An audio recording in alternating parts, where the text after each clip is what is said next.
مطلعیم. ما از تجهیزات دشمن مطلعیم، از مهمات دشمن مطلعیم. شما ببینید خود دشمن امروز داره اعتراف میکنه که حجم عظیمی از مهمات پدافندیش رو به کاهشه. یعنی شما چند روز دیگه پایگاه‌های آمریکا در منطقه بی‌دفاع خواهند بود. چند روز دیگه در سرزمین‌های اشغالی مناطق بی‌دفاع خواهند بود. گرچه اینجا من داخل پرانتز یه نکته خدمت شما عرض کنم، الان زمزمه‌هایی در همین کشورهای منطقه در بین تحلیلگران عرب منطقه وجود داره که امریکایی‌ها اصلا از این کشورهای عربی دفاع نمی‌کنن. اونها بیشتر سعی میکنن خودشون و حالا اگه بتونن از رژیم صهیونیستی دفاع کنن. الان این شکایت در بین این کشورها، بین اون کسانی که تحلیلگرن، ذهن راهبردی دارن و تفکر راهبردی دارن، نمایان شده. خبرهاش الان بیرون اومده. واکا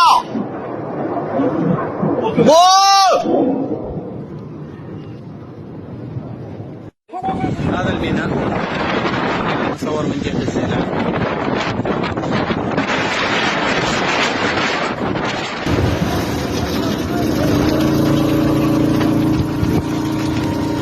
يا لطيف يا لطيف. When the rock fades, when the lights dim, we remember who we've been.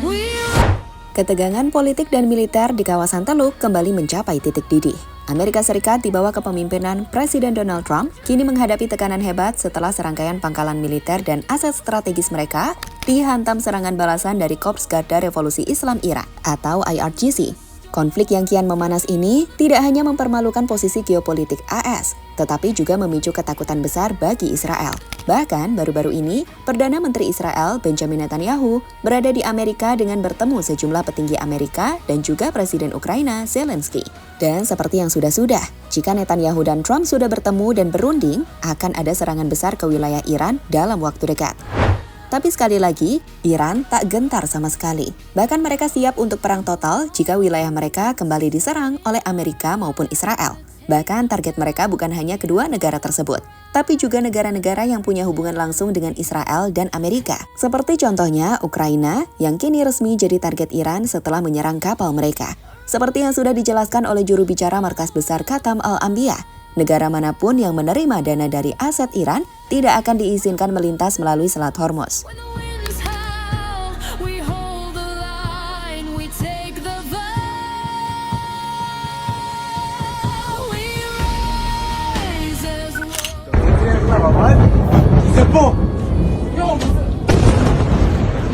مرحبا نقول لك دكا شوشو ده شوشو. Namun apa yang terjadi baru-baru ini telah melompati semua batas toleransi diplomasi. Amerika Serikat di bawah kepemimpinan Presiden Donald Trump harus menelan pil pahit yang sangat menyakitkan. Korps Garda Revolusi Islam Iran atau yang lebih dikenal sebagai IRGC meluncurkan operasi pembalasan terkoordinasi yang benar-benar mematikan. Sasaran utamanya, pangkalan-pangkalan militer paling krusial milik Amerika Serikat di Timur Tengah. Laporan dari lapangan mengonfirmasi bahwa IRGC menembakkan belasan rudal balistik berpresisi tinggi. Salah satu target utamanya adalah pangkalan Al-Azraq di Yordania yang selama ini menjadi pusat komando dan kendali udara Paman Sam untuk mengawasi seluruh kawasan. Dalam hitungan menit, instalasi vital di pangkalan tersebut dihantam telak. Hujan rudal itu menembus barikade pertahanan tanpa mampu dihentikan secara maksimal. Tapi Iran tidak berhenti di Yordania. Gelombang serangan berlanjut mengobrak-abrik fasilitas AS di Kuwait dan Bahrain. Di Bahrain, lokasi yang sangat sensitif karena menjadi markas besar armada kelima Angkatan Laut Amerika Serikat, kebakaran hebat membumbung tinggi ke udara. Markas yang menjadi simbol kekuatan maritim Paman Sam di Timur Tengah itu hancur dihantam rudal. Pertahanan udara canggih yang selama ini dibangga-banggakan oleh Amerika Serikat terbukti kewalahan dan gagal mengantisipasi gempuran rudal Iran. Tidak hanya di darat, Iran juga mengepung Amerika Serikat di laut. Di jalur maritim paling vital di dunia, yaitu Selat Hormuz, Iran melancarkan operasi ketat. Kapal-kapal komersial, kapal logistik, dan tanker yang terhubung dengan Amerika Serikat menjadi sasaran empuk. Para pengamat militer internasional menilai, aksi mendadak dan masif dari Iran ini bukan cuma merusak fasilitas fisik. Lebih dari itu, Iran berhasil mempermalukan posisi militer Amerika Serikat di mata dunia, sekaligus menekan posisi tawar Washington secara sangat signifikan di meja perundingan. Wakau!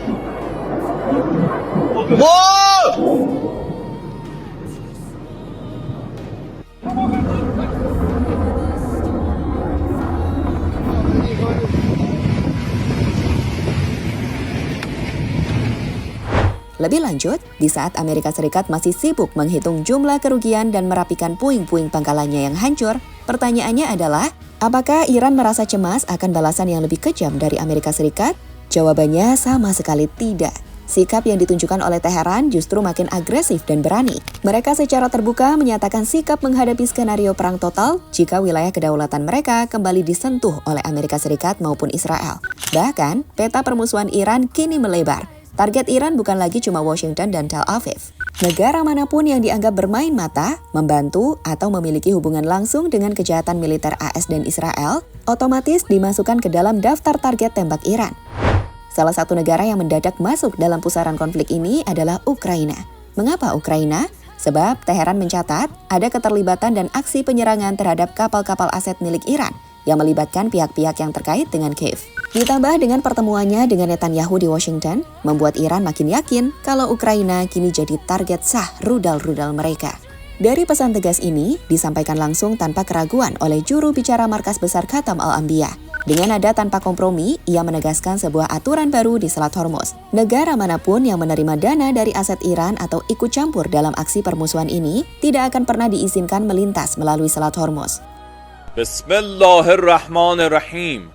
رئیس جمهور آمریکا در پی اقدامات تجاوزکارانه و تلاش مستمر برای بی‌ثبات‌سازی منطقه اعلام کرده است خسارت شناورهایی که در جریان جنگ تحمیلی علیه ایران اسلامی به دلیل ایجاد ناامنی توسط ارتش آمریکا و تخلف در عبور از مسیر غیرقانونی و ناامن جنوب تنگه هرمز آسیب دیدن را از محل دارایی‌های بلوکه شده ایران پرداخت خواهد کرد. ضمن هشدار به رئیس جمهور جنایتکار آمریکا در خصوص تبعات این اقدام غیرقانونی به همه شرکت‌ها و کشورهایی که از پیشنهاد ترامپ استقبال نمایند و از دارایی‌های بلوکه شده ایران تحت این عنوان استفاده کنند اعلام می‌داریم از این به بعد نیروهای مسلح جمهوری اسلامی ایران اجازه تردد به هیچ یک از شناورهای آنها از تنگه هرمز را نخواهند داد و من نصر الا من عند الله العزیز الحکیم. Manuver Netanyahu dan bisikan berbahaya kepada Trump. Sementara Iran memperketat genggamannya di lapangan, arena politik di Washington justru semakin panas dan penuh konspirasi. Perdana Menteri Israel Benjamin Netanyahu kini berada dalam posisi yang sangat terdesak. Serangan Iran ke pangkalan-pangkalan AS membuat Tel Aviv panik luar biasa. Israel tahu betul bahwa jika Amerika Serikat menarik diri atau melemah, Israel akan menjadi sasaran empuk berikutnya dari rudal-rudal IRGC. Untuk mencegah hal itu terjadi, Netanyahu terbang ke Amerika Serikat. Ia memfokuskan energinya untuk melakukan lobby-lobby tingkat tinggi dengan para petinggi Amerika Serikat, Presiden Donald Trump, dan secara mengejutkan juga berdiskusi dengan Presiden Ukraina Volodymyr Zelensky. Pertemuan tiga arah dan diskusi balik layar ini langsung memicu alarm bahaya di kalangan pengamat geopolitik internasional. Mengapa? Karena ada pola sejarah yang selalu berulang. Sejarah mencatat, setiap kali Netanyahu dan Trump duduk dalam satu ruangan, berunding, dan berbisik tentang strategi kawasan, maka bisa dipastikan dalam waktu dekat akan ada operasi militer besar-besaran yang dilancarkan ke wilayah lawan. Netanyahu secara aktif mengompori Trump untuk mengambil tindakan militer yang lebih radikal terhadap Iran. Guna merespon tekanan ini dan menunjukkan taringnya, Washington langsung mengirimkan armada kapal induk dan kapal perusak atau destroyer menuju kawasan dekat Selat Hormuz. Amerika Serikat mencoba melakukan blokade maritim untuk menekan ruang gerak Iran. Namun, menanggapi pengerahan armada perang tersebut, Ketua Parlemen Iran Mohammad Bagher Ghalibaf langsung melayangkan ultimatum tajam yang ditujukan khusus kepada pimpinan Israel. Ghalibaf memperingatkan rezim Zionis agar tidak coba-coba ikut campur atau memanfaatkan situasi dalam ketegangan antara Iran dan AS. Iran menegaskan bahwa seluruh infrastruktur vital dan strategis di dalam wilayah Israel sudah terkunci dalam sistem target pemandu rudal mereka. Jika Israel nekat melakukan provokasi sekecil apapun, Teheran tidak akan ragu untuk meratakan infrastruktur tersebut hingga tak tersisa. ترامپ بداند ما برای اینکه سالها با شما بجنگیم از پیشرفته ترین امکانات امروز برخورداریم. اول جنگ هرچی ته انبار داریم میزنیم، اما در ادامه قوی ترین موشک هامون رو خواهیم زد. اون چیزی رو که تا الان رو نکردیم و به قول ما بچه ایرانی ها تو آب نمک خوابوندیم، اونها رو هم این روزا رو خواهیم کرد. Perpecahan aliansi, Eropa dan Teluk mulai membelot. Eskalasi yang makin tak terkendali dan ugal-ugalan ini akhirnya memicu kepanikan luar biasa di kalangan sekutu-sekutu tradisional Amerika Serikat. Mereka mulai sadar bahwa jika perang meletus secara penuh, mereka jugalah yang akan menanggung akibatnya. Keretakan aliansi barat pun tidak bisa dihindari lagi. Mari kita lihat bagaimana para sekutu AS mulai berbalik arah dan membelot dari garis kebijakan Washington. Pertama, mari kita tengok respon dari Jerman dan Uni Eropa. Kanselir Jerman, Friedrich Merz, secara terbuka menyampaikan peringatan keras kepada Donald Trump. Merz mengecam manuver-manuver agresif Israel yang dinilai sangat berbahaya dapat menghancurkan stabilitas seluruh kawasan Timur Tengah, serta makin memperluas aneksasi wilayah Palestina secara ilegal. Sementara itu, dari pusat pemerintahan Uni Eropa di Brussels, Komisi Eropa mulai mengambil langkah berani. Mereka mengusulkan pembatasan hubungan dagang dengan pemukiman-pemukiman ilegal Israel. Uni Eropa mulai bersikap pragmatis. Mereka ingin mempertahankan skema perjanjian kerjasama diplomasi dengan Teheran dan negara-negara Teluk sebagai kunci utama untuk menjaga stabilitas ekonomi dan pasokan energi Eropa, ketimbang mengekor pada ambisi konfrontatif AS dan Israel.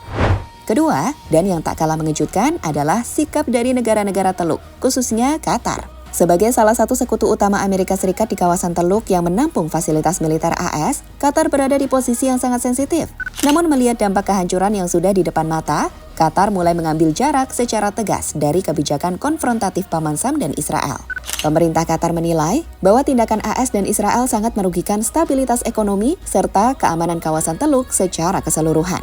Alih-alih mendukung aksi militer, Qatar secara independen mengambil langkah diplomasi cepat. Mereka mengirimkan tim negosiator khusus ke Teheran untuk membuka pintu dialog langsung dengan pemerintah Iran, demi meredakan ketegangan sebelum semuanya terlambat.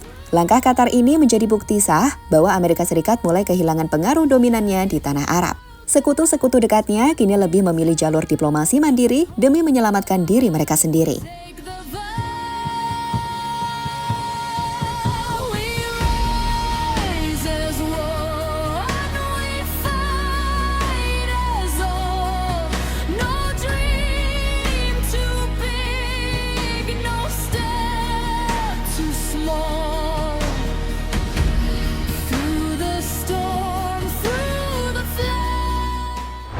Dan terlepas dari apapun, pada akhirnya Iran telah membuktikan bahwa mereka bukan lagi lawan yang bisa diintimidasi hanya dengan pameran armada perang atau retorika sanksi ekonomi. Serangan presisi yang meratakan pangkalan militer AS di Yordania, Kuwait, dan Bahrain, serta ancaman penutupan Selat Hormuz menjadi bukti bahwa Teheran memiliki kapasitas nyata untuk memberikan balasan yang sangat mematikan. Di sisi lain, manuver Benjamin Netanyahu yang terus memprovokasi Amerika Serikat dan mencoba melibatkan negara-negara lain seperti Ukraina justru makin membuka mata dunia. Sekutu-sekutu AS di Eropa seperti Jerman, hingga sekutu lokal di Teluk seperti Qatar, kini mulai enggan dijadikan pion dalam ambisi perang yang tidak masuk akal. Mereka mulai berbalik arah, menolak diseret ke dalam jurang kehancuran. Kini bola panas berada sepenuhnya di tangan Washington. Apakah Donald Trump akan menekan tombol perang total atas bisikan Netanyahu yang beresiko menyeret dunia ke dalam krisis ekonomi dan militer terburuk dalam sejarah modern? Atau akankah Amerika Serikat terpaksa melangkah mundur karena menyadari bahwa kekuatan mereka di Timur Tengah kini benar-benar telah digoyahkan oleh Iran? Satu hal yang pasti, Timur Tengah kini tidak lagi sama, dan setiap detik yang berlalu bisa menjadi penentu masa depan perdamaian dunia. Bagaimana menurut pandangan Anda? Apakah Iran akan mampu menahan gempuran aliansi barat jika perang pecah sepenuhnya? Ataukah diplomasi dari negara-negara sekutu akan berhasil meredam emosi para pemimpin dunia ini? Tuliskan pendapat dan analisis mendalam Anda di kolom komentar di bawah.